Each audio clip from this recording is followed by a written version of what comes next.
मुंगेर में साइबर ठगों का जाल अब सेवानिवृत्त रेल कर्मियों तक फैल चुका है।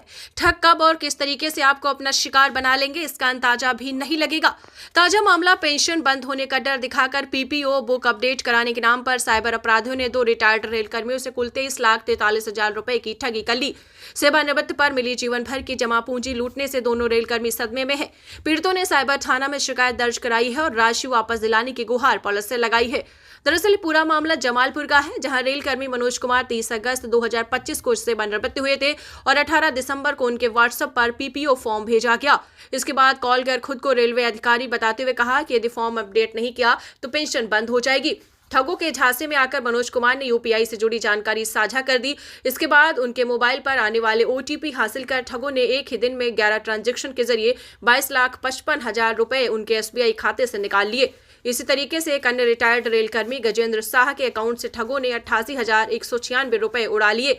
अब सभी एसपी के पास पहुंचकर गुहार लगा रहे हैं। सबसे बड़ा सवाल यह है कि हाल ही में सेवानिवृत्त हुए कर्मचारियों की पूरी जानकारी साइबर ठगों तक कैसे पहुंच रही है। सूत्रों की माने तो कई स्तरों पर मिली भगत के जरिए विभागीय डाटा लीक हो रहा है, जिसका फायदा उठाकर ठग पेंशन बंद होने का भय दिखा रहे हैं। हैरानी की बात यह है कि एक ही दिन में बार 4.99 लाख रुपए के ट्रांजैक्शन होने के बावजूद बैंक स्तर पर कोई रोक नहीं लगी है।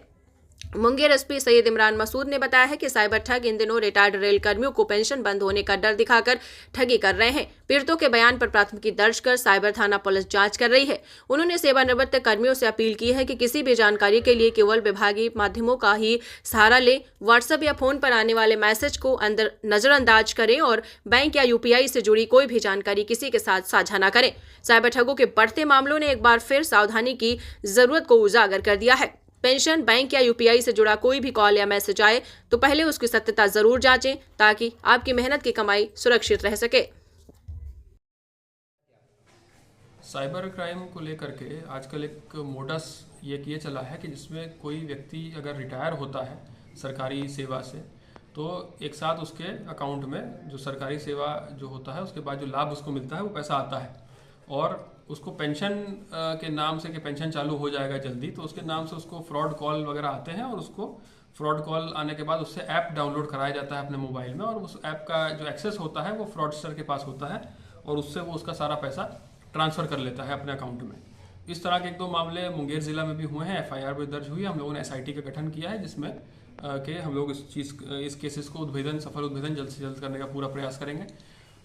मीडिया के माध्यम से एक अपील हम लोग ये करना चाहेंगे इसमें कि जो भी तरह का फ्रॉड कॉल अगर आपको आता है, ये बार बार आप लोगों को पहले भी हम लोगों के द्वारा या वैसे भी अवेयरनेस कैंपेन चलाए गए हैं।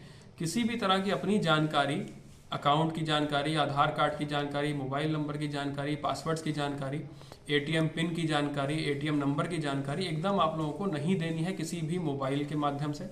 अगर कोई ये क्लेम करता है कि वो किसी संस्था से जुड़ा हुआ है, किसी ऑर्गेनाइजेशन से जुड़ा है, किसी बैंक से जुड़ा है या किसी ऑफिस से जुड़ा हुआ है, तो ऐसे में उस पर विश्वास ना करें। आप जा करके उस ऑफिस में पता कर लें कि क्या इस तरह का कोई जानकारी के लिए फ़ोन आ रहा है कि नहीं आ रहा है।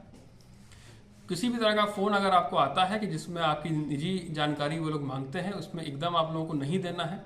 किसी भी तरह के अगर वो आपको लाभ देने का प्रयास करता है कि आपको शॉर्ट टर्म में आपको ज़्यादा लाभ दे देगा, तो वो मान के चलिए कि उस तरह का वो संभवतः फ्रॉड कॉल ही है। अपना किसी भी तरह का जानकारी इसको नहीं आप लोग दीजिए, उससे आप लोग बचेंगे। और अगर आपको किसी भी तरह का संदेह होता है तो पहले पुलिस के पास आकर के, साइबर थाना में आकर के या उस बैंक में जा कर के आप लोग पता कर सकते हैं कि क्या इस तरह का जो नंबर से कॉल आ रहा है ये सही है कि गलत है, और उसके बाद ही आगे कार्रवाई करिए। केवल फ़ोन कॉल के आधार पर अपना डिटेल्स देना अगर आप लोग नहीं देंगे तो आप लोग ज़्यादातर फ्रॉड से आप लोग बच जाएंगे। Thank you.